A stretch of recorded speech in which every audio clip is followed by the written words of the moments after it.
హడావిడిగా ఉన్న రైల్వే స్టేషన్లో వందల మంది ప్రయాణికులు టికెట్ కౌంటర్ వద్ద క్యూలో నిలబడి ఉన్నారు. లైన్ చాలా పొడవుగా ఉంది, కానీ కదిలే వేగం నెమ్మదిగా ఉంది.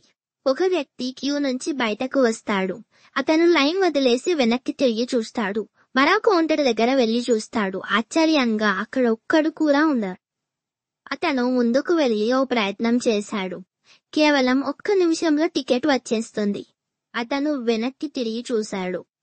అందరూ ఇంకా అదే లైన్లో నిలబడి ఉన్నారు. ఎవ్వరూ ఖాళీ కౌంటర్ని గమనించలేదు.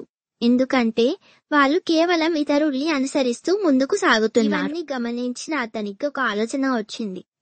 మనలో చాలా మంది ఆలోచించకుండా సమూహాన్ని అనుసరిస్తున్నారు. కానీ దాన్ని ప్రశ్నించే వారే వేగంగా, తెలివిగా ముందుకు సాగుతారు. కాబట్టి ఇప్పటి నుంచి మీరు చదివే చదువును కానీ, చేసే పనిని కానీ సమూహాన్ని చూస్తూ చేయకండి. మీరు వెళ్లే దారిని ప్రశ్నించండి, ఆలోచించండి మరియు ముందుకు సాగండి.